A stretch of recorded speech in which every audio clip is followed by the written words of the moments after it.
hakuna budi katika kuamsha hamasa za Waislamu katika kuitafuta elimu ya kisheria. Hii ndiyo maudhui yetu ya leo. Na kwa nini hasa maudhui hii? Sababu ziko nyingi, lakini sababu ya haraka kabisa, ya karibu kabisa, ni kwamba ni jambo ambalo lililosahaulika katika mujtama wa Kiislamu. Umesahaulika kwenye pande zake zote, kwenye fadhila zake na umuhimu wake na mengineyo ya aina mbalimbali. Hii imetupelekea tuizungumze hii maudhui kama kuamsha Waislamu na kuwazindua Waislamu juu ya mada adhim au juu ya suala muhimu kabisa, suala ambalo linaambatana masala ya dini yao. Na muhadhara huu utakuwa na vipengele vitatu. Kipengele cha kwanza kinazungumzia ma huwa al-ilmu shar'i, elimu ya kisheria tunayokusudia ni ipi, ambayo tunawahitaji, tunahimiza Waislamu juu ya kuiendea elimu hiyo au juu ya kuisoma elimu hiyo. Ni ipi elimu kusudiwa? Kipengele cha pili tutazungumzia limadha an uluwi al-himma fi talabi al-ilmi shar'i, kwa nini kuamsha hamasa juu ya kuitafuta elimu ya kisheria. Na kipengele cha tatu ni asbab tahammus wa tushajji ala talabi al-ilmi shar'i, ni zile sababu ambazo zinazopelekea mwanadamu aingie hamasa na kumshajisha juu ya kuitafuta elimu ya kisheria.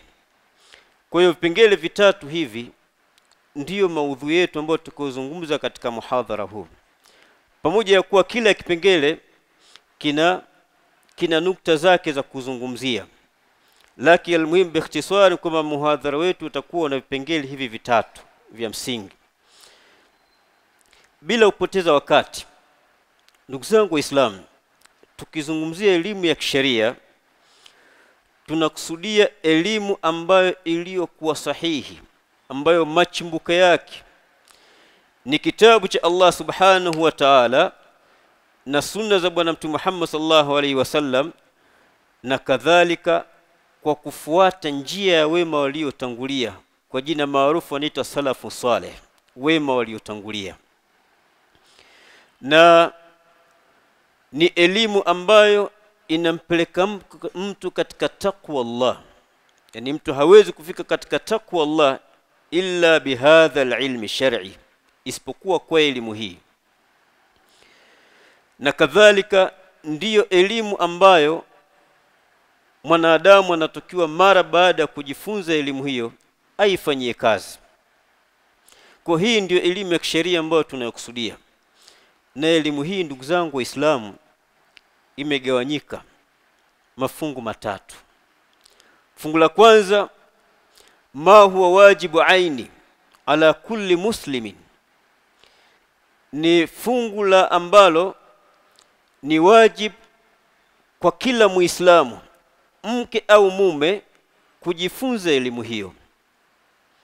Kwa lugha nyepesi tunasema ni faradhu ainin ala kulli muslim, ni faradhi ya lazima kwa kila Muislamu. Na ufaradhi huu hautofautiani na ufaradhi kama vile wa swala,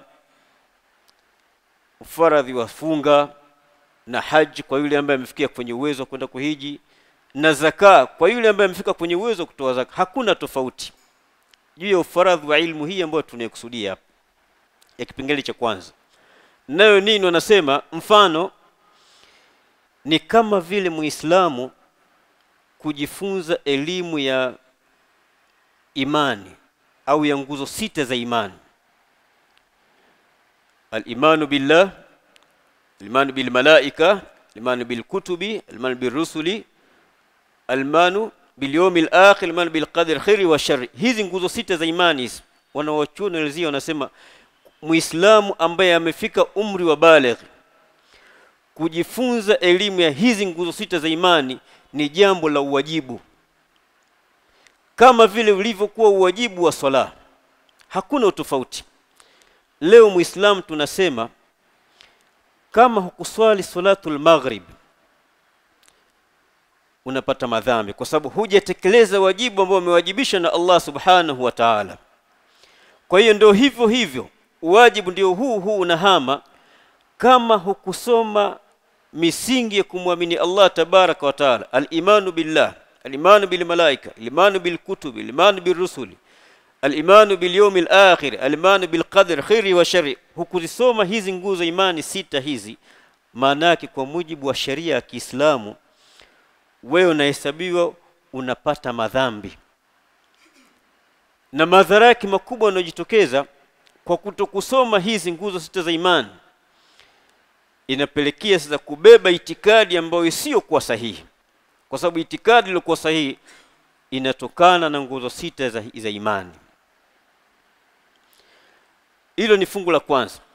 Lakini pia katika fungu hili la kwanza mfano wake mwingine ni kama vile kujifunza elimu ya nguzo sita, ya nguzo tano za Uislamu: shahadatu an la ilaha illa Allah wa shahadatu anna Muhammadar Rasulullah, iqamis salah, itau zakah, mpaka mwisho. Hizi nguzo sita za imani hizi, za nguzo tano za Uislamu hizi, kujifunza hizi ni wajibu kwa kila Muislamu, ila kila moja ina wakati wake. Mfano, shahada, ukishafikia umri wa baligh wewe sheria na kulazimisha ujifunze shahada, lazima uitambue shahadatu la ilaha illa Allah wa shahadatu anna Muhammadar Rasulullah. Hakuna udhuru, lazima ujiingie kwenye kujifunza. Na kadhalika swala, kadhalika hivyo, saum kadhalika hivyo. Zaka hii yategemea kama haujafika kwenye uwezo wa kutoa zaka, wajibu wa kujifunza zaka kwa kipindi hicho haupo, kwa sababu huna uwezo wa kutoa zaka. Lakini pia kadhalika haji, kama hujafika kwenye uwezo wa kwenda kuhiji, wajibu wa kwenda kujifunza elimu ya haji haupo, kwa sababu bado hujafika kwenye uwezo kwenye kulitekeleza hilo. Lakini pale ambapo Allah tabaraka wa taala amekuruzuku uwezo wa kutoa zaka, amekuruzuku uwezo wa kwenda kuhiji, kabla ya kuyatekeleza haya mawili unatakiwa ukae chini ujifunze. Uwajibu tayari umeshaingia wa kujifunza elimu ya zaka na elimu ya haji. Nukta ya pili, kipengele cha pili katika elimu, wanasema wanawachuoni ma huwa wajibu kifai, ni ile ambao uwajibu wake ni wajibu unaotosheleza. Kwa lugha nyepesi tunasema wakisimama baadhi ya Waislamu wakajifunza elimu hiyo, madhambi yameporomoka kwa wale Waislamu ambao hawajaingia kwenye kujifunza hiyo elimu. Mfano wake nini? Mfano elimu ya mirathi. Elimu ya mirathi ni faradh kifai, ni faradh inayotosheleza. Ikitokea mfano kwenye mji huu wa Mwanza kuna Waislamu 20 ni wataalamu wazuri wa elimu ya zaka na wanatosheleza kukidhi mahitaji ya Waislamu katika kutatua tatizo hili la elimu ya zaka, basi si sote ambao hatujajifunza elimu hii hatupati madhambi. Ndio maana wakasema ni wajibu kifai. Na mfano mwingine elimu mfano ya utabibu, elimu ya udaktari. Hatuna ulazima sisi Waislamu wote tujifunze elimu ya udaktari, ila ikitokea kuna baadhi ya Waislamu wamejifunza elimu hii ya udaktari ikawa inatosheleza, inakidhi mahitaji ya Waislamu kwenye mji wanaoishi, waliobaki ambao hawajajifunza hawapati madhambi, ila watapata madhambi pale ambapo wote hawajajifunza elimu hii. Mfano, jalia Mwanza nzima hakuna mtaalamu ambaye anayejua elimu ya mirathi, kiasi ambacho panapotokea swala la mirathi watu hawana mtu wa kulitatua hilo tatizo. Sote tutapata madhambi ila pale ambapo tutakapotokea kumepatikana baadhi ya watu wamesimama wakajifunza elimu hiyo, wakakidhi mahitaji Waislamu yanayohitajika. Kipengele cha tatu, ma huwa mustahabun mandubun yuthabu fa'iluhu wala yuaqabu tarikuhu, ni kipengele ambacho tunasema ni sunna kujifunza hiyo elimu, yule atakayejifunza fabiha wa neema, Allah tabaraka atatampa ujira wake. Na yule ambaye asojifunza hiyo elimu, tunasema hapati madhambi kwa kujifunza hiyo elimu. Nayo unasema wanawachuoni ni ile ziada katika elimu. Mfano, elimu ya lugha. Elimu ya lugha ni mustahabu, ila itakapotokea kwenye mazingira tunaoishi hakuna mtu ambaye anaweza kalisimamia hilo, kiasi ambacho tunafika mahala hata dini tunaiharibu kwa kutokujua elimu hiyo. Hapo sasa ni kadhia nyingine. Na nyinginezo katika elimu za dini ni ma huwa mustahabun, zinaingia katika daraja ya istihbab. Kwa hiyo pengele vitatu Muislamu atakuwa vihakiki. Cha kwanza, ile ambayo ni wajibu aini, nguzo 6 za imani, nguzo 5 za Uislamu. Hizi lazima ujitathmini wewe mwenyewe, wazijua vizuri au huzijui. Kama huzijui, tambua wazi kwamba wajibu huu huje utekeleza, na sheria ya Kiislamu inakulazimisha wewe utekeleze huu wajibu. Nukta ya pili, kwa nini tunazungumzia juu ya kuamsha hamasa ya kuitafuta elimu ya kisheria? Zipo sababu nyingi. Moja ya sababu, kama nilivyo na wachuoni, ni kwa sababu tunaishi kwenye zama ambazo ile hamasa na himma ya kuitafuta elimu ya kisheria tunasema imechakaa. Na haya ni jambo wala hahitaji hata tafiti za kisayansi. Kila ukiwatizama Waislamu kuanzia kuzaliwa kwao mpaka wanafikia umri wa baligh, ukitizama kiwango chao cha maarifa ni tofauti na Waislamu wa zama za mwanzo.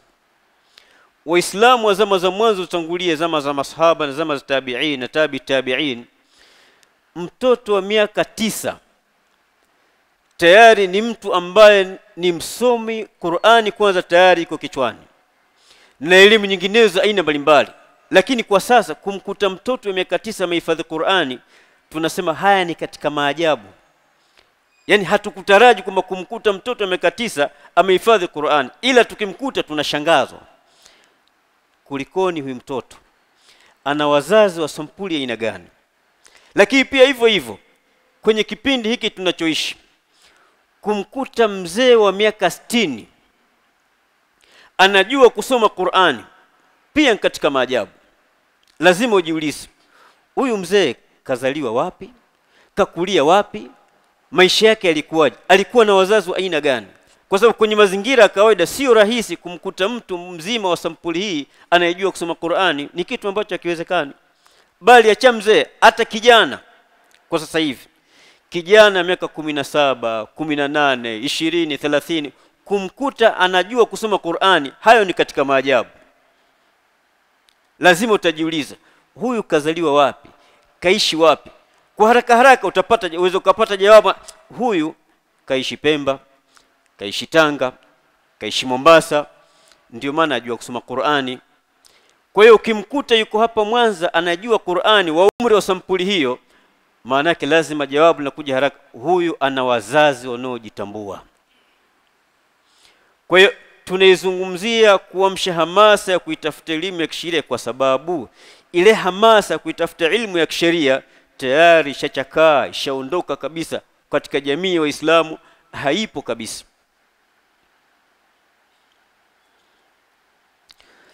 ولذلك كان لزاما على دعاة الحق أن يركزوا الناس ويشجعوهم على طلب العلم الشرعي. Kwa hali hii imekuwa ni lazima kwa maduatu wanaolingania haki, wanaowaita watu kwenye Uislamu, warakizi da'wa yao, wakiti dawa yao katika kuwahimiza Waislamu juu ya suala hili la kujifunza elimu ya kisheria. Pointi ya pili, tunaizungumzia juu ya kadhia ya kuamsha hamasa za juu ya elimu ya Kiislamu. kwa sababu elimu hii ndio mirathi nabii, ndio mirathi ya bwana Mtume sallallahu alaihi wasallam. Wa min huquqihi alaina an nahfadha mirathahu, na miongoni mwa haki yetu sisi kama waislamu inatulazim tuihifadhi ile mirathi ya bwana Mtume sallallahu alaihi wasallam,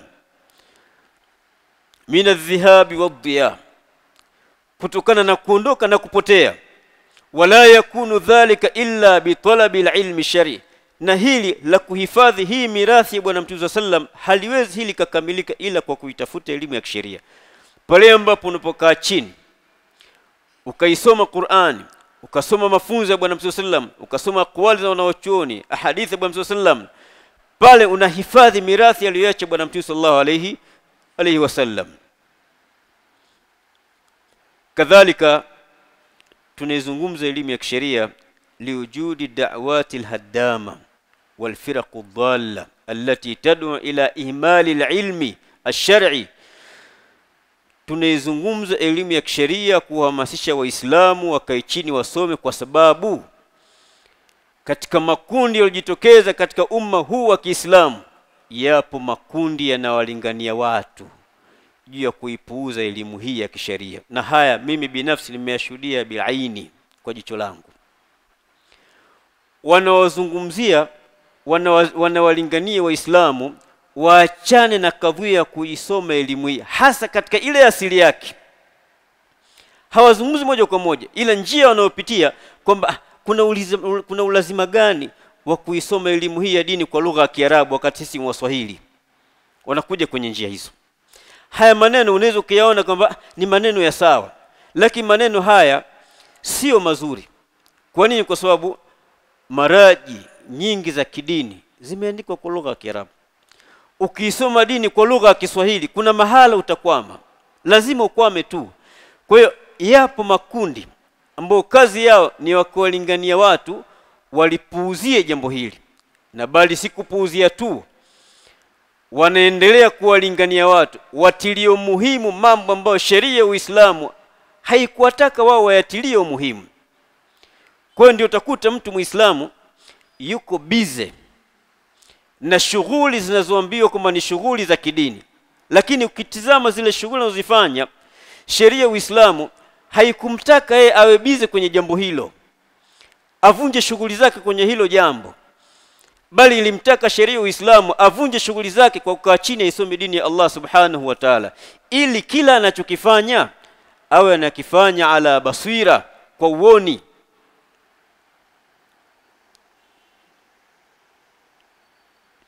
Kadhalika tunazungumzia elimu ya kisheria لأن الكتاب والسنة جاءت تحث على ذلك، وكذلك هو منهج سلفنا الصالح ومن سار على هديهم إلى يوم الدين. Tunazungumza juu ya kuamsha hamasa za kuitafuta elimu ya kisheria, kwa sababu ukitizama Qur'an imetuhimiza jambo hilo, ukiyatizama mafunzo ya bwana Mtume Muhammad sallam kadhalika yamehimiza kwenye hilo jambo la kuitafuta elimu ya kisheria kama utakavyoona. Lakini pia kadhalika ukitizama mwenendo wa masahaba wa bwana Mtume Muhammad sallam, mwenendo wao wa kidini ulikita kwenye kadhia ya kuitafuta elimu hii ya kisheria, ambaye mwalimu alikuwa na bwana Mtume sallallahu alayhi wasallam. Visa maarufu vimepokewa vingi. Mmoja akisafiri kwenda kwenye biashara zake, amwakilisha mwenzie, naomba kuwa makini kwenye darasa ya bwana Mtume sallallahu alaihi wasallam, nikirudi nitachukua kwako.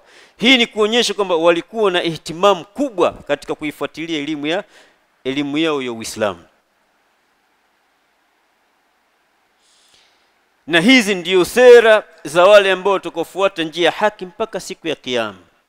Njia yao kubwa ni kuwahimiza Waislamu waisome elimu yao ya dini.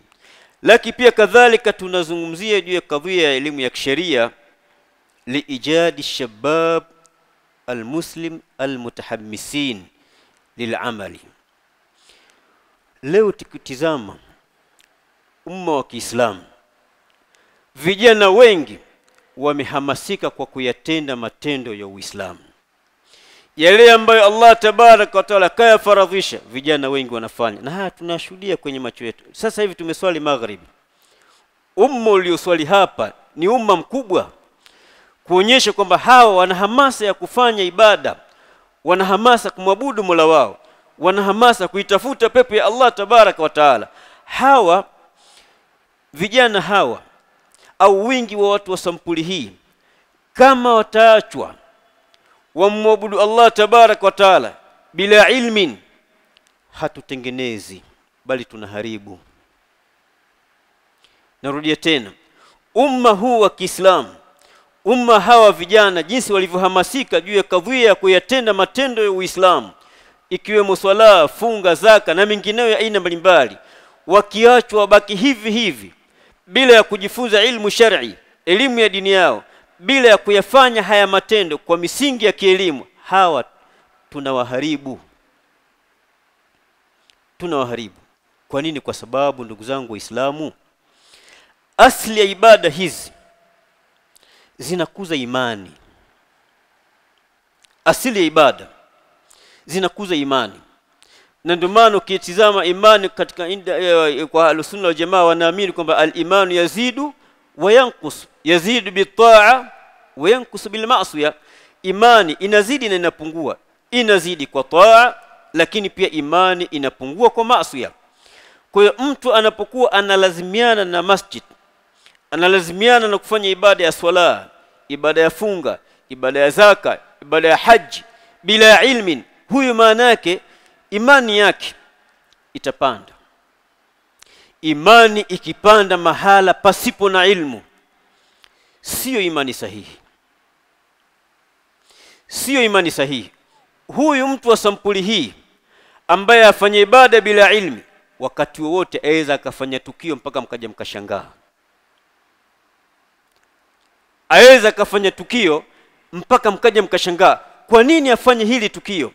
Kwa nini? Kwa sababu anaamini kwamba kwa kufanya hivi mimi ndio Uislamu, kwa kufanya hivi ndio Uislamu. Kumbe yuko mbali kabisa na Uislamu. Mimi nakupeni mfano mmoja hai.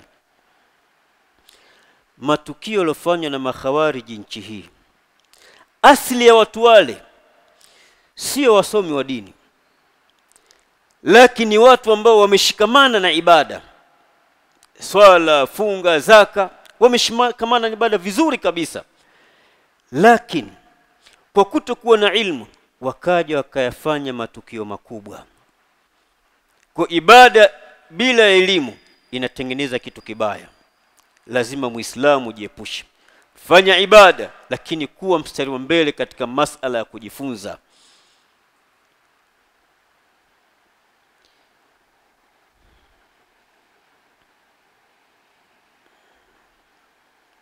Thalithan, pointi ya tatu, ni sababu gani zikazompelekea Muislamu, au ni vitu vya aina gani tukompelekea Muislamu awe na hamasa ya ilmu ya kujifunza. Wakati mwingine ndugu zangu Waislamu hawaingii kwenye suala la ilmu kwa kutokujua. Hawatambui fadhila zilizopo, hawatambui hukumu ya jambo hilo, wala hawatambui pale ambapo mtu atakapokuwa amekufa kwenye hili jambo, amekufa kwenye jambo la aina gani. Kwa hiyo hawana mizani sahihi ya kupima yale matendo, ilmu na amali hizi aina mbalimbali hizi, uzani wake zikoje. Kwa kutokuyajua hayo, yanampelekea mtu akawa yuko mstari wa mbele katika upande wa ibadati, swala, funga, zaka, lakini hayuko tayari kukaa chini hata dakika 5 ajifundishe qala Allah qala Rasul, kwa sababu hatambui. Anachokitambua zile ibada anazozifanya, zile ndizo zilizokuwa bora zaidi kuliko ni ilmu. Kumbe tofauti. Kipengele cha kwanza kitakachomhamasisha mtu kujifunza elimu ya kisheria ni maarifatu hukumu talabi ilmi shar'i. Kwanza ni kutambua hukumu ya kuitafuta elimu ya kisheria.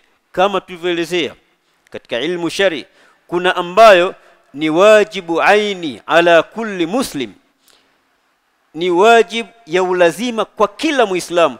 Utakapokuwa unatambua hili kwamba kumbe huu lazima wa swala tano hizi ninazoswali hautofautiani na ulazima wa kuitafuta elimu ya dini yangu ya Uislamu, hasa yale mambo ya msingi: kumtambua Allah, malaika wake, mitume wake, vitabu vyake, siku ya mwisho na kadari yake.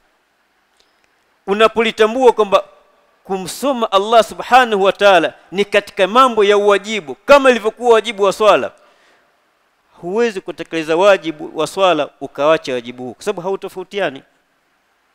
Na hivyo hivyo kadhalika utakapokuwa unatambua swala ni wajibu, kujifunza elimu ya swala nayo pia kadhalika ni jambo la wajibu, lazima utakaa chini utajifunza. Na hasa ukisoma hadithi Bwana Mtume sallam, angalia hadithi maarufu kabisa inaitwa hadith musi swala, hadithi yule ambaye aliyekosea swala yake. Hii ni hadithi na mafunzo makubwa kabisa kwa Waislamu. Alikuja bwana mmoja msikitini akamkuta Mtume sallam, akasimama akaswali rakaa mbili. Aliposwali rakaa mbili, Mtume akamwambia irji fasalli fa innaka lam tusalli, rejea ukaswali kwa sababu wewe bado hujaswali. Yule bwana akakaa, akarudi tena akaswali.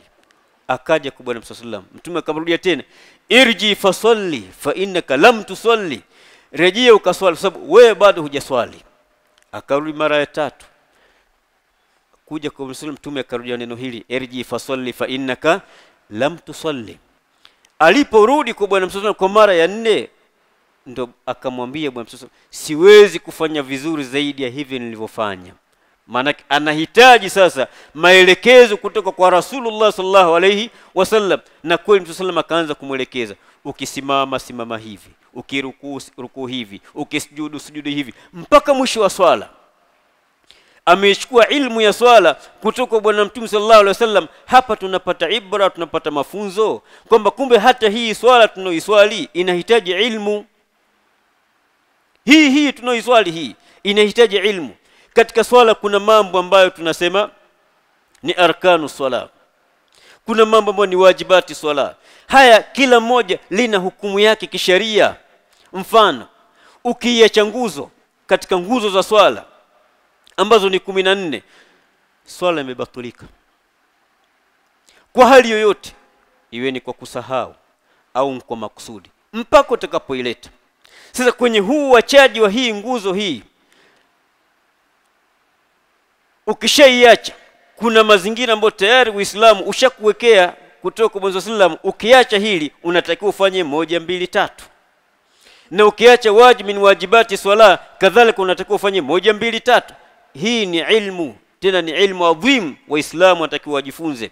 Wallahi siku moja tulifanya multaka Dar es Salaam pale, wanafunzi wote ambao tulomaliza Mahdi al-Imam Shafi'i aliposoma Sheikh Shahidi hapa, tukakutana Dar es Salaam na walimu wetu. Katika maneno ambayo nilipata faida pale kubwa mno zaidi, na iliniongeza hamasa ya kusoma zaidi, alisimama mwalimu wetu anaitwa Sheikh Salim Bafadhili, anasema hivi, vijana someni. Mimi hapa nilipo nimesoma kwanza hapa kwetu Tanzania, nikapanda ndege nikaenda Saudi Arabia, nikasoma kule miaka 10, lakini mpaka leo kwenye swala kuna mambo ni mageni kwangu, siyajui. Hana mbie Muislamu wa kawaida hajawahi kukaa chini kuisoma swala yake. Huyu swala yake ikoje? Wallahi siku moja nilikuwa nafundisha darasa pale Morogoro Masjid Haki, kitabu hiki cha Sheikh Ibn Baz rahimahullah, durusu muhimma li'amati al-umma, masomo muhimu kwa umma wote. Katika yale masomo yale mumle ni somo la at-tahiyatu, katika masomo yale mumle. Sasa kwa kuhakiki waumini, nataka kuhakiki, je, hii waumini wanaijua? Na hii tashahudul akhir ni nguzo katika nguzo za swala. Maana usipoileta swala yako ibatulika. Nikamchagua mmoja, tena mmechagua yule ambaye nina hakika swala yake haipungui miaka 20 toka aanze kuitekeleza baada ya swala. Nikamwambia kusoma tahiyatu mwanzo hadi mwisho. wallahi ilimshinda. Huyu ana miaka hiyo, hana mbie yule ambaye ana mwaka mmoja, miaka miwili, miaka mitatu. Wallahi tuzungumze ukweli, sisi waislamu ni kweli alhamdulillah tunafanya ibada, alhamdulillah fabia wa neema, Allah tujaze khairi kwa hayo, lakini hizi ibada tunazifanya hatuna mafunzo nazo. Ni ukweli usopingika, ibada tunazifanya hizi hatuna mafunzo nazo. Nilifanya darasa ya Ramadhani iliyopita, sio hii ile iliyopita, ile pale Masjidi Haki, nilikuwa nasomesha kitabu Al-Wudhu wal-Ghuslu was-Salah cha Sheikh Muhammad Salim Al-Uthaymeen. Ni kitabu kizuri sana, kina mambo madogo madogo sana, lakini nikatizama yale mambo kabla ya kukisomesha, nikakisoma kitabu mwanzo mwisho, nikasema haya waislamu hawayajui, na bali si waislamu tu, hata maimamu hawayajui yaliyokuwemo mundani. Nikasema hiki nakisomesha hiki na udogo wake, udhu, woga, nini, swala, nikaanza kukisomesha. Wallahi waislamu wengi wamenambia kweli haya mambo hatuyajui. Sasa kwa mazingira ya sampuli kama hii, lazima waislamu watambue hukumu ya kuisoma elimu hii ya kisheria ikoje. Unapotambua kwamba ni faradhu ainin, muislamu tekeleza wajibu huu, kwa sababu utakuja kuulizwa siku ya kiyama.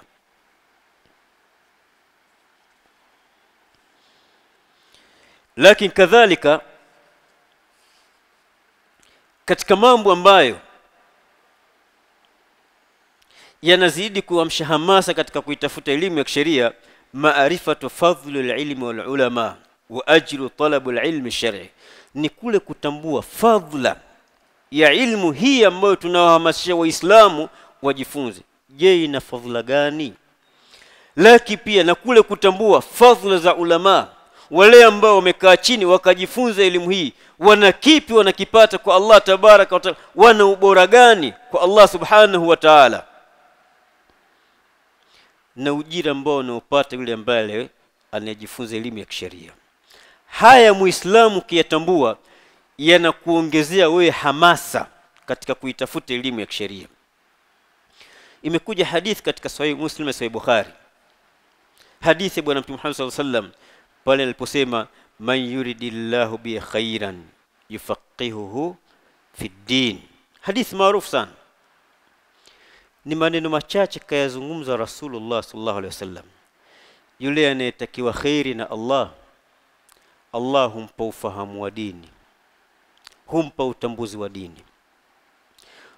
Mwana wa chuoni Imam Bukhari rahimahullah alipokuwa akielezea hadithi hii anasema hivi, wal khairu, na khairi kusudiwa katika hii hadithi, huwa dukhulul janna wassalamatu minan nari, ni khairi ya wewe kuingia peponi na kadhalika na kuwekwa mbali na kusalimishwa na adhabu ya moto. Yule ambaye ataingia peponi na kuepushwa na adhabu ya moto, ili afike kwenye haya malengo, jambo la kwanza kusifaqihuhu fi din, Allah tabaraka wa taala ampa utambuzi wa dini. Sasa hebu tuulizane jamani, hivi utambuzi wa dini utapewa tu ushuke kutoka mbinguni hivi hivi? Hapana.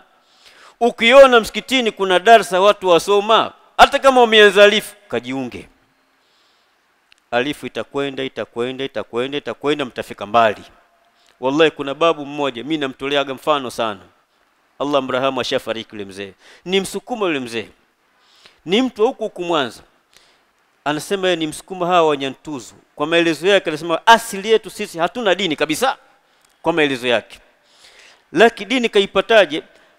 Aliwahi kufanya ziara Dodoma, dada yake aliolewa Dodoma, akaenda zake Dodoma pale, akati ameishi pale muda kidogo, lakini pale ndipo mara ya kwanza kusikia kuna dini inaitwa Uislamu na kuna dini inaitwa Kristo. Lakini kabla hapo alikuwa hajui. Akaondoka pale na msahafu wa Sheikh Abdallah Saleh Farsi, ile tarjama ile, akarudi nayo kwa maporini.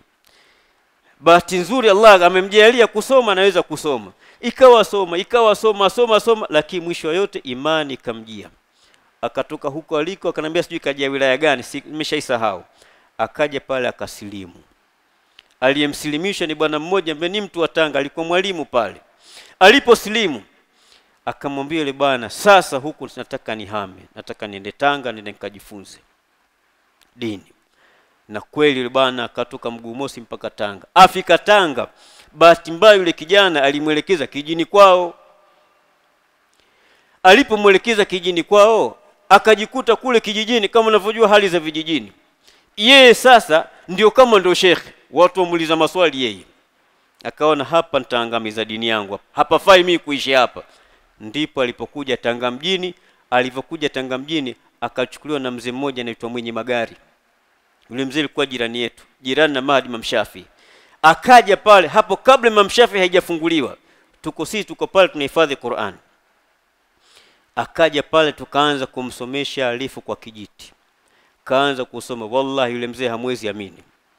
Mpaka mwishoni mwa uhai wake sisi tukitatizika aya hii inaipata sura gani, tunaenda kwake.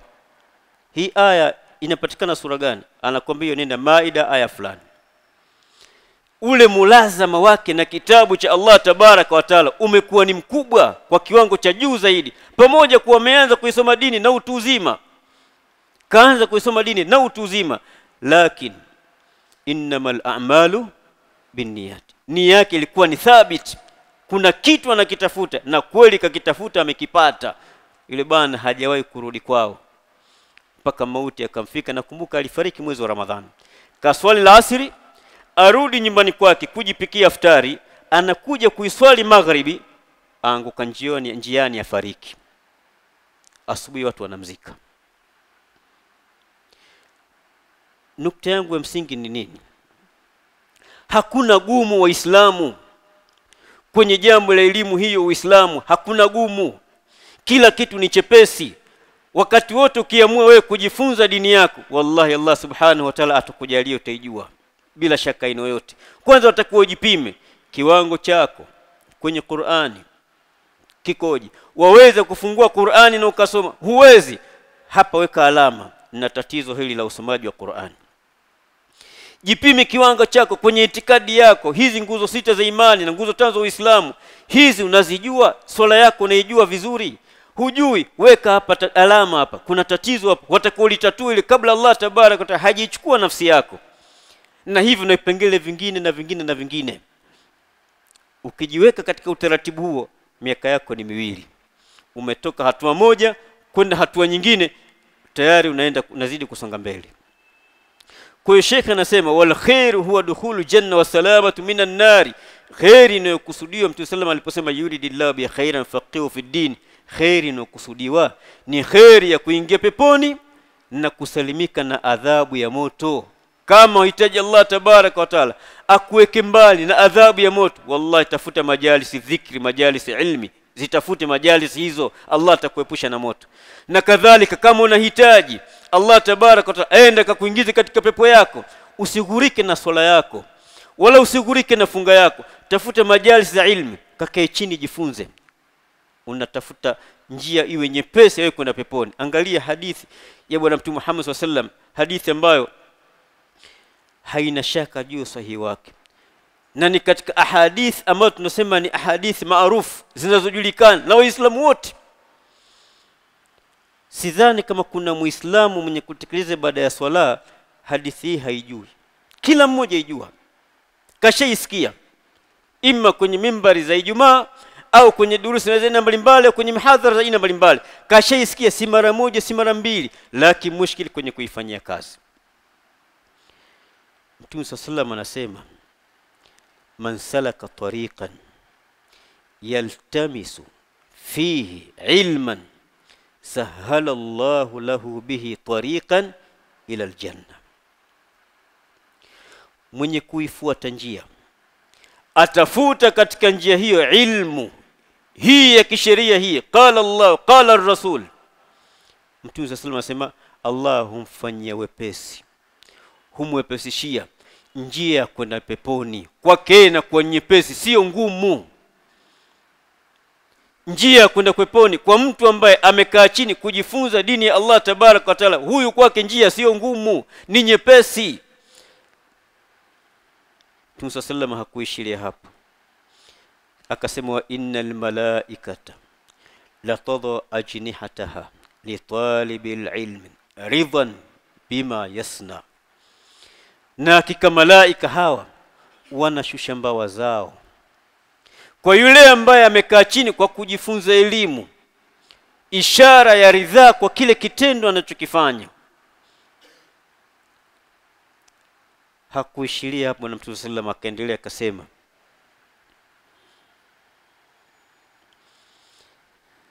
akasema, kadhalika atatakiwa msamaha man fi samawati wa man fil ardhi, vile viumbe ambao viko mbinguni na ambavyo viko ardhini vitamtakia msamaha.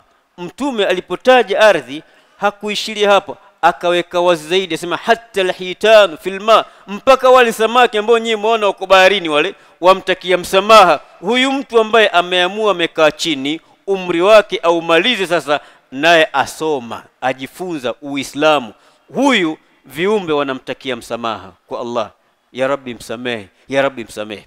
Sasa hivi ukijitizama wewe una makosa mangapi?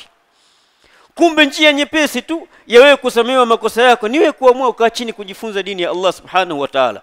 Kwa njia nyepesi Allah atakusamehe makosa. Waombewa msamaha na viumbe ambavyo havina makosa. Samaki wana makosa gani kwa Allah subhanahu wa ta'ala wa kuombea wewe msamaha? Wana wingi wa kiwango gani walioko baharini, walioko kwenye maziwa, wote wanakuombea wewe msamaha. Wataka kubwa la aina gani? Hivi hadithi ya sampuli kama hii Muislamu uisikie, bado tu hujatafuta madrasa ujifunze dini yako? Wallahi kama hujatafuta bado na moyo mgumu mno. Yani moyo wako ni mgumu wa hali ya juu. Kwa nini? Kwa sababu kila ukiyasikiliza yale mafunzo ya Bwana sallam yanakuhamasisha wewe uingie kwenye hilo jambo, ili hizo kheri wewe usizikose, uzipate hizo kheri ambazo kazikusudia Bwana Mtume sallallahu alayhi wasallam. Lakini pia Mtume sallam akaendelea akasema, wa fadhlul alimi ala alabidi ka fadhlil qamar ala sairil kawakib, na fadhila anazozipata mwana wa chuoni, fadhila anazozipata msomi dhidi ya yule ambaye mfanyaji ibada bila ya ilmu, asema ni kama vile ninavyoona mwezi na nyota. Mwezi wang'ara sana, nyota hazing'ari. Wewe fanye ibada ukavyofanya, amka usiku kesha kwenye ibada, asubuhi amka umefunga swala 5 zako za sunna zako, qiyamul layli zako, lakini kama hujakaa chini kujifunza ilmu shar'i, wewe washindwa na mtu ambaye amekaa chini kujifunza ilmu shar'i akesha usiku yuko kwenye usingizi, swala zake ni 5 tu zile za faradhi. Huyu ni mbora zaidi kwa Allah subhanahu wa ta'ala kuliko ni wewe ambao unaekesha kwenye ibada ina mbalimbali, kama tukavyoona katika muhadhara huu. Kadhalika amepokea Imam Tabarani katika hadithi ya Bwana Mtume sallam, anasema man ghada ila almasjid, yule atakayerauka msikitini, la yuridu, hana atakalo la kwenda kwa msikitini mapema, illa an yataallama khairan, kwenda kwa msikitini amekwenda ende akajifunze khairi, akajifundishe khairi, au yuallimahu, au ende akawafunze watu khairi. Mtume sallallahu asema kana lahu ka ajri hajjin tamman hijjatuhu, anakuwa yeye ujira mfano wa ujira wa mtu ambaye aliyekwenda hiji na ikakubalika hija yake. Leo hija na mamilioni mangapi? Sisi sote kila mmoja atamani aende haji, angalau akaombe maghfira, kila mmoja atamani. Lakini kila ukiitizama ile figa, ile pesa ambayo mtu atakiwa atoe ili aende hija, unakata tamaa, ni mamilioni, hujawahi yashika hata nusu yake. Ujira huo ambao miongoni mwa huo ujira utakaopata mtu aliyekwenda haji, kama alivyozungumza Bwana Mtume sallam, anasamehewa makosa yake kayaumin waladatu ummu, akirudi huku ni kama ile siku alozaliwa na mama yake, hana kosa hata moja. Fadhila zote na ujira wote huo wewe unaupata bila kutumia gharama. Ni wewe umetoka zako nyumbani kuja kuswali alfajiri, wafika alfajiri kuna darsa, ima somesha Qur'ani au somesha hadithi ya Bwana Mtume sallam au fiqhi au kinginecho katika mambo ya khairi ya Uislamu. Umekaa nusu saa wajifunza hayo, Mtume sallallahu alayhi wasallam kana lahu min al-ajri ka ajri hajin tamman hijjatuhu, anakuwa katika ujira kama vile ujira wa hija, tena hija iliyokamilika. Maana yake wewe unaweza kumshinda mtu aliyokwenda haji. Sio kila anakwenda haji hija yake inakubaliwa. Sio kila aliyokwenda haji hija yake inakubaliwa. Qur'ani tayari shasema inma yataqabbalu Allah minal muttaqin. Allah tabaraka wa taala hukubali matendo ya watu maalum wenye kumcha Allah subhanahu wa ta'ala. Kwa hiyo wewe hukutoa gharama wala wakati wako huja upoteza. Ni swala la kutoka zako nyumbani ukajaza kwa msikitini magharibi kama hivi mathalan. Hapa tunajifunza khairi. Ujira unaopatikana hapa ni sawa na ujira wa haji. Ni dogo hilo Waislamu? Ni jambo dogo hilo? Sio dogo. Ukiona kuna majalisi ya ilmu, nenda kahudhurie, wallahi unatengeneza akhira yako katika majlisi hiyo. Na bali sio akhira tu, hata dunia unaitengeneza hapo. Kuna bwana mmoja, kisa maarufu sana, wanachuona na kielezea. Huyu bwana alikuwa yeye anatafuta nafasi za utawala hizi kubwa kubwa hizi, lakini akiwa na fikra, akiwa na nia, akiwa na adhania kwamba mimi nikipata nafasi hii basi sasa maisha yangu raha mustarehe. Alikuwa kidhania hivyo. Mfano, leo mmoja wetu mheshimiwa rais amchague ni waziri wa wizara fulani. Hivi kwenye akili zetu hatusemi kama huyu bwana katoboa, hatusemi kama huyu bwana maisha yake sasa ni raha, hatusemi hivyo. Sisi tunasema hivyo jamani, ndivyo tunavyojua. Lakini bwana anaelezea, anasema nilipopata haya mansib, nilipopata nafasi hii ya uwaziri, sijapatapo kuhisi ladha ya maisha ya dunia mpaka nilipokaa chini ya mwanachuoni Sufyani Thauri, akawa ananifundisha dini. Asema hapo ndipo nilipopata ladha ya maisha hapa duniani. Vile unavokaa chini na kujifundisha Qur'an, kujifundisha mafunzo ya bwana mtume, wallahi unapata jambo la utulivu mkubwa ambao hutaupata sehemu ya aina yoyote, kwa sababu ilmu inatengeneza utulivu wa nafsi. Kadhalika Mtume sallam katika hadithi nyingine iliyokuwa sahihi anasema hivi, ad-dunya mal'unatun ma fiha illa dhikrullah. Dunia hii mnayoiona hii imelaaniwa na vilivyomo ndani yake vyote vimelaaniwa. Mtume sallam akavua baadhi ya watu wenye kumtaja Allah tabaraka wa taala, mwisho akamalizia akasema au aliman au mutaalliman, na yule ambaye anayejifunza na anayewafundisha watu. Huyu kwenye laana haingii. Hivi haya mafunzo Muislamu kiyajua, bado tu haya kuhamasishi kwenye kujifunza ilmu, kukaa chini ujifunze ili upate hizi fadhila na upate kuepushwa na hizi laana ambazo Mtume sallallahu kazielezea. Mwanachuoni Ibn Qayyim rahimahullah ana maneno mazuri, anasema man talaba al-ilm, yule ambaye anayetafuta ilmu, liyuhyi bihi al-islam, ili aje kuhuisha Uislamu. Uislamu huu kuna mambo mengi hayajulikani. Wewe ukisoma ukayajua, alafu kaja ukawaambia watu kwenye Uislamu kuna hili, kuna hili, kuna hili, kuna hili. Mwanachuoni anasema liyuhyi bihi al-islam, ili apate kuja kuhuisha Uislamu. Yale ambayo yasiojulikana ayaeleze kwa watu yajulikane, yale ambayo yaliyokufa ayaeleze kwa watu ayafufue, ili watu wapate kuyajua. Anasema fahuwa minas siddiqin, ni katika wakweli. Wa darajatuhu ba'da darajati nubuwa, huyu atakuwa ni katika wakweli na daraja yake kwa Allah tabaraka wa taala ni baada ya daraja ya unabii, ni baada ya daraja ya unabii. Kwa hiyo kadhia ya kujifunza dini ya Allah subhanahu wa ta'ala ni jambo adhim, ni jambo ambalo faida anazozipata mtu sio ndogo, ni nyingi mno zaidi anazozipata. Lakini pia kadhalika mwanachuoni Sufyani Thauri rahimahullah ana maneno asema hivi, ma a'rifu shay'an. Na jamani, hawa tunawataja, hawa ni watu ambao Uislamu umeusoma vizuri, wakautambua vizuri, wanatambua kheri, wanazijua vizuri, na shari pia wanazijua vizuri.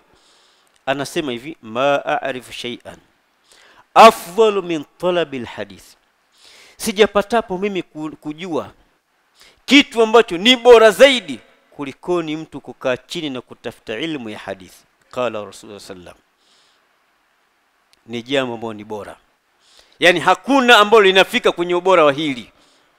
Kadhalika katika riwaya nyingine akasema, la a'lam ba'da an-nubuwa min bathi al-ilm, sioni kitu ambacho kilichokuwa bora zaidi baada ya manabii kulikoni yule ambaye anafanya kazi kuitawanya ilmu aliyoacha bwana Mtume Muhammad sallallahu alayhi wasallam. Haya ndugu zangu Waislamu, tunayazungumza ili umma wa Kiislamu utambue hili jambo.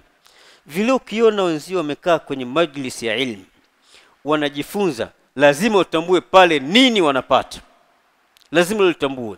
Na wewe ambaye hujashiriki pale, lazima utambue ni hasara gani unazipata. Angalieni, Mtume siku moja alikaa msikitini na maswahaba zake kwenye darasa kama hivi, lakini alikaa duara halaka ile,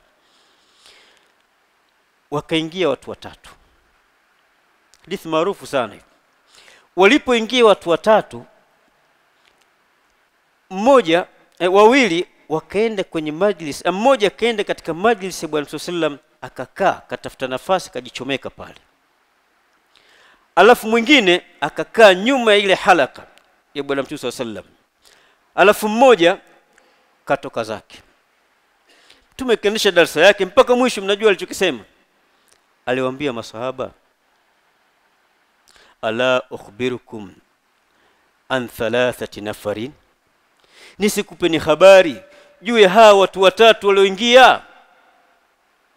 Mtume akaanza kueleza mmoja baada ya mwingine.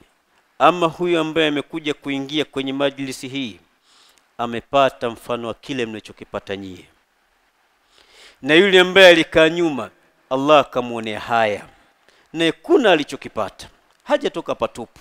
Lakini hamfikii yule ambaye kaenda kuingia kwenye majlisi yenyewe ya Bwana Mtume Muhammad sallallahu alayhi wasallam. Ama yule ambaye aliyetoka, asema fa'arada Allahu anhu, huyu kapuuza na Allah akampuzia mbali, hajapata chochote.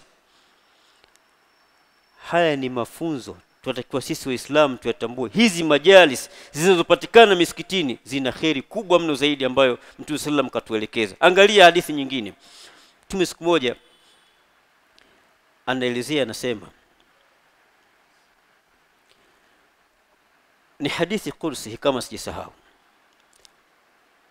masahaba ya malaika wanatafuta zile majalisi dhikri katika ardhi. Wakikiona mfano kikao mithili ya hiki, wanaitana halumma ila hajatikum, njoni kwenye haja yenu.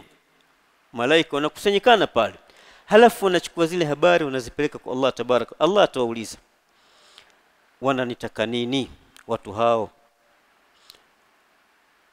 Wanajibu, yasalunaka aljanna, hawana wanachokitaka hawa watu, wanakutaka pepo tu. Anawauliza, je, wameiona hiyo pepo? Wanajibu, hapana. Fa kaifa law ra'auha, inakuwaje lau kama wangeiona hiyo pepo? Kama pepo hawajaiona, lakini bado wanaminyana, wako msikitini wanaitafuta pepo ya Allah tabaraka wa taala, wanaminyana kuitafuta. Lau kama wangeiona, malaika wanajibu, wangeitafuta zaidi kuliko hivyo wanavyoitafuta. Akauliza tena, wanataka mimi ni wahifadhi na nini? Malaika wajibu, wanataka wahifadhi na moto wa jahannam. Je, wameuona? Hapana, hawajauona. Kisha akawaambia, fa kaifa law ra'auha, inakuwaje lau kama angeuona huo moto? Maana yake wangejikinga zaidi na moto. Mwisho wa hadithi Allah akasema, ushhidukum bi anni kad ghafartu lahum, ninakushuhudishieni kwamba mimi hao wote nishawasamehe kwa tendo lao la kukaa tu msikitini na kusikiliza bawidha, kusikiliza darsa, kusoma na mingineyo aina mbalimbali. Aliposema hivi Allah tabaraka wa taala, malaika wakasema, ya rabbi fi fulan jaa li hajatihi ya Rabbi kuna fulani, huyu hakwenda katika ile majlis kwa ajili ya kupata ilmu, ana haja yake, labda kuna mtu anamdai kwa kaona mvizie hapa. Mnajua maneno aliyozungumza Allah subhanahu wa ta'ala, wallahi ni maneno ya ajabu sana. Asema la yashqa jalisuhum, hawi mbaya mwenye kukaa kwenye vikao hivyo. Hivi vikao ni vikao vya kheri, hawi mbaya. Hakuna mbaya anayehudhuria majlis za mfano wa hizi. Kwa maneno ya Allah subhanahu wa ta'ala, la yashqa jalisuhum, hawi mbaya mwenye kukaa vikao vya sampuli hivyo. Kwa nini waislamu tusiwe na hamasa katika kuendea majalisi za ilmu ili hizi kheri tuzipate?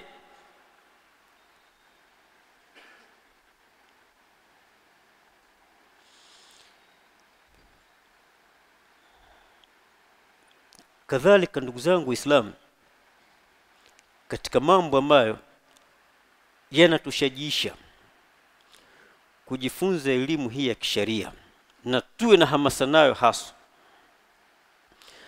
maarifatu anna fadlul ilma ahsan min fadlil ibada, ni kutambua uzani huu, ni kutambua uzani huu.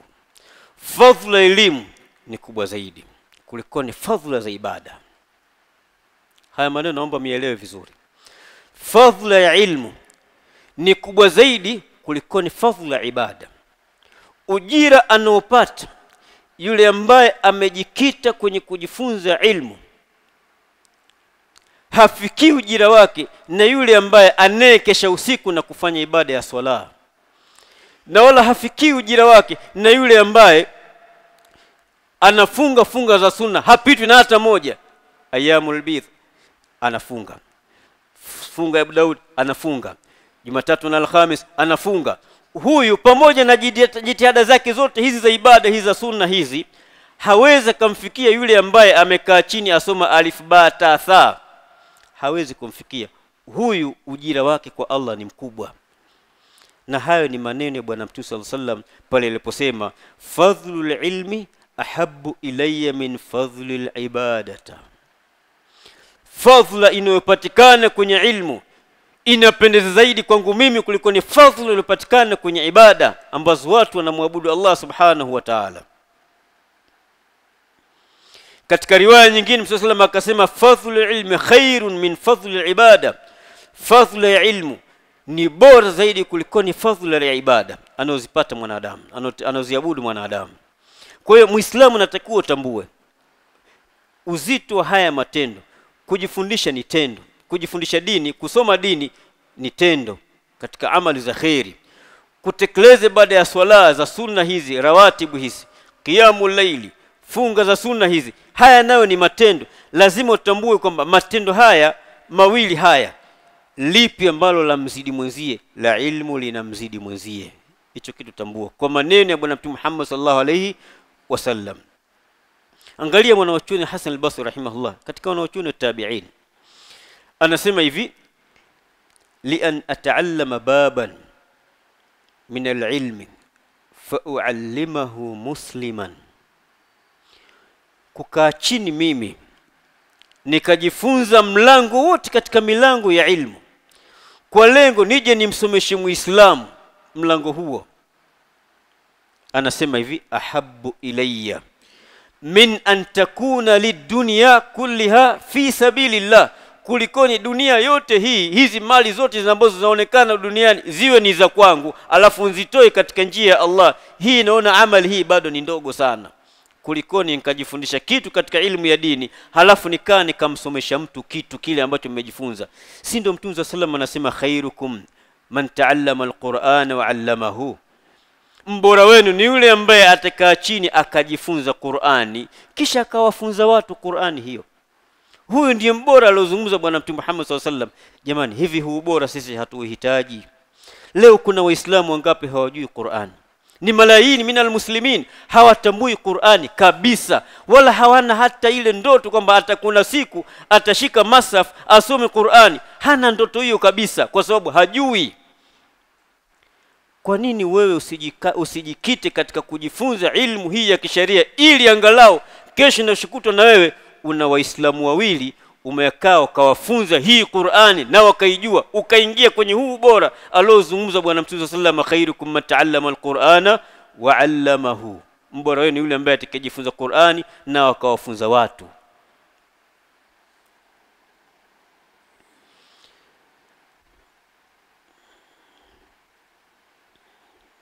Kadhalika mwanachuoni Imam an-Nawawi anasema hivi, walhasil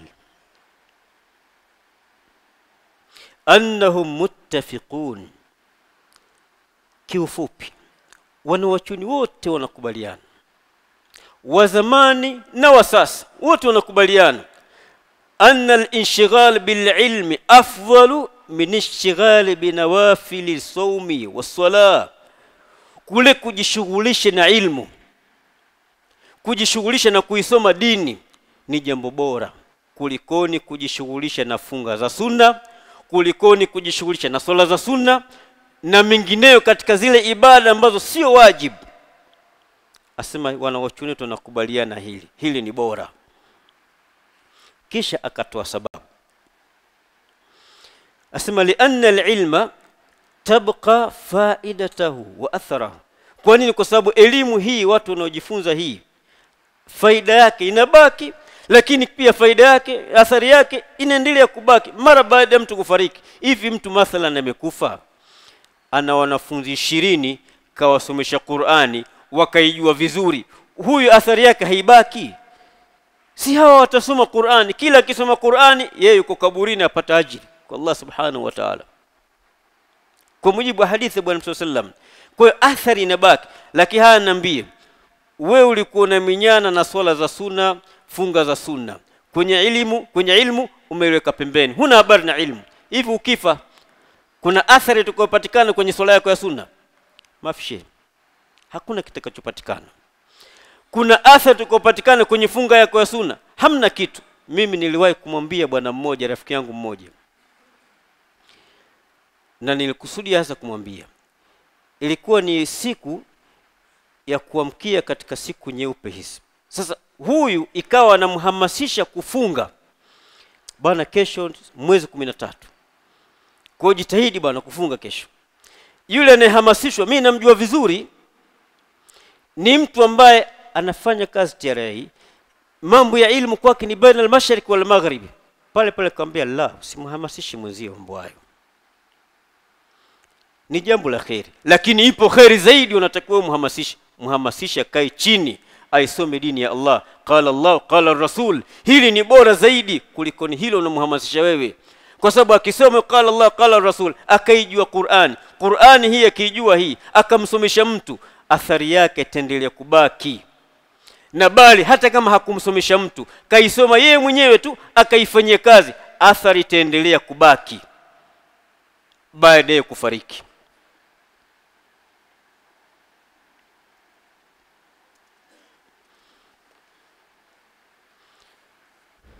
Namalizia kauli mbili.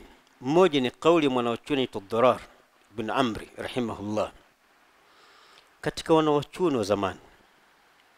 Anasema hivi, na haya zingatieni, maneno haya kayazungumza zama hizo, sio leo. Kayazungumza zama hizo, sio leo, ambazo hizo zama alizozungumza bado zilikuwa ni zama zina ubora wake kuliko ni leo. Anasema hivi, inna qauman taraku al-ilma wa mujalasat ahli al-ilm, hakika ya watu wameiacha elimu na kadhalika wameacha kukaa na watu wenye ilmu. Zile majalisi za ilmu zote hawahudhurii ila kwenye swala. Mashallah, swala adhani kiadhiniwa msikiti nyome, watu wanakuja kuswali, alhamdulillah, jambo la khairi. Kuna darasa likianza, imamu ana watu 2 au 3 au hana kabisa. Anasema hivi, inna qauman taraku al-ilma wa taraku mujalasat ahli al-ilm, wameacha ilmu na wakaacha kukaa na wale wanaochuoni. Kisha akasema swallu, wakaswali, waswamu, wakafunga, hatta hatta bali jildu abidanihim, mpaka zile ngozi za miili yao ikachakaa, ala amaha, kwa upofu huo huo waliokuwa nao. Wameswali, wamefunga kwenye njia hiyo hiyo ya ujinga, mpaka wakazeeka hivyo hivyo, wanafanya ibada kwenye mazingira hayo hayo. Jamani, haya sio mazingira yetu tunaoishi. Tuseme lo kweli. Hivi kuna Waislamu wenye kujifunza swala? Kuna Waislamu wenye kujifunza saumu? Lakini je, watu waswali hawaswali? Wanaswali. Hatuzeeki kwenye swala sisi? Tunazeeka kwenye swala. Hatuzeeki kwenye funga sisi? Tunazeeka kwenye funga. Lakini ilmu hii tumeweka pembeni. Hizi ni ibada, alhamdulillah, kwa Waislamu zimekaa kwenye nyoyo zao. Wallahi mimi nilimshuhudia bibi mmoja, Allah mghafirie makosa yake, mtu mzima. Lakini na hii ndio athari ya kuto kujishughulisha na ilmu kwenye ujana wako. Ni mtu mzima, ikiingia Rajab anaanza kufunga Rajab, hiyo ni mpaka Ramadhani, lakini kuswali aswali. Wallahi vile anafunga kuanzia Rajab mpaka Ramadhani, miezi mitatu mfululizo, haache hata siku moja, lakini kuswali aswali. Kazeeka hivyo hivyo kwenye mazingira haya haya ya ujinga huu, kazeeka hivyo hivyo. Athari nini? Huyu kwenye ujana hakuhudhuria kwenye majalis za ilmu. Pale ambapo ana nguvu zake hakuhudhuria kwenye zile majalis za ilmu, alipuuzia au alighafilika kwa lugha nyepesi. Hatimaye athari kaja kujitokeza kwenye utu uzima wake. Kisha akasema hivi, walladhi la ilaha ghairuhu, na hapa kwa yule ambaye kwamba hapana apasaye kuabudiwa kwa haki isipokuwa yeye, ma amila amilun bi'amalin ala jahlin illa kana ma yufsidu akthara mimma yuslih. Wallahi na hapa hatotenda matendo katika njia ya ujinga, mtendaji yoyote katika njia ya ujinga, ila kuharibu kwake ni kwingi kulikoni kutengeneza kwake. Mwanachuoni anasema hivyo. Kadhalika angalia mwanachuoni Umar ibn Abdul Aziz rahimahullah, katika tabi'in huyo kama sijasahau, anasema hivi, man abadallah, mwenye kumwabudu Allah, bighairi ilmin, pasi na ilmu, kana ma yufsidu akthara mimma yuslih, kuharibu kwake ni kwingi zaidi kulikoni kutengeneza kwake. Wallahi huo ndio kweli ndugu zangu Waislamu. Wallahi vile tubadilikeni. Inna Allah la yughayyiru ma biqaumin hatta yughayyiru ma bi anfusihim. Matatizo mengi na wasibu ya Waislamu, magomvi na mengineyo aina mbalimbali, ni sababu ya ilmu. Hakuna kitu kingine. Ilmu tumeiweka pembeni. Wenzetu wema waliotangulia ilmu waliitanguliza, na ndio maana wakafaulu katika maisha yao. Angalia kauli nyingine, kauli ya mwanachuoni anaitwa Urwa bin Zubair, sahaba huyu katika masahaba ya Mtume sallam. Huyu bwana alikuwa akiwasia watoto wake, anawaambia hivi, inna kunna sigharu qaumin, sisi hapa mnapotuona sisi tulikuwa watoto katika watu, wa inna al-yawm kibar, na sisi leo tayari ushakuwa watu wazima, wa innakum satakununa mithlana, na nyie watoto nyie mtakuja kuwa mfano wa sisi. Tulikuwa wadogo tukawa wakubwa, na nyie mmekuwa wadogo leo, lakini kesho nyie ni watu wazima. Imbaqaitum, kama mtendelea kuishi, mtendelea kuwepo katika mgongo wa dunia. Kisha akasema, wala khaira fi kabirin la ilma indahu, hakuna khairi kwa mtu mzima ambaye hana ilmu. Jamani, haya hatuyasemi kama kukejeli watu, hapana. Tunayazungumza haya ili qima hii ya ilmu itambulike, nafasi ya ilmu itambulike katika umma wa Kiislamu, kwamba ilmu ni jambo ambalo ni bora, tena bora wake haufikiwi na chochote. Ushindwe tu wewe kwamba taufiki ya Allah tabarak wa taala bado haijakufikia, bado haijakufikia, lakini ipo bora wake, ipo bora wake. kauli za wanawachuoni ni nyingi mno zaidi ambao zimezungumzia kadhia ya ilmu.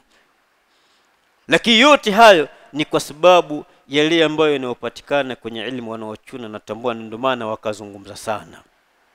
Aqulu qawli hadha wastaghfirullahi wa lakum wa lisaa'il muslimin innahu huwal ghafurur rahimul barul karim.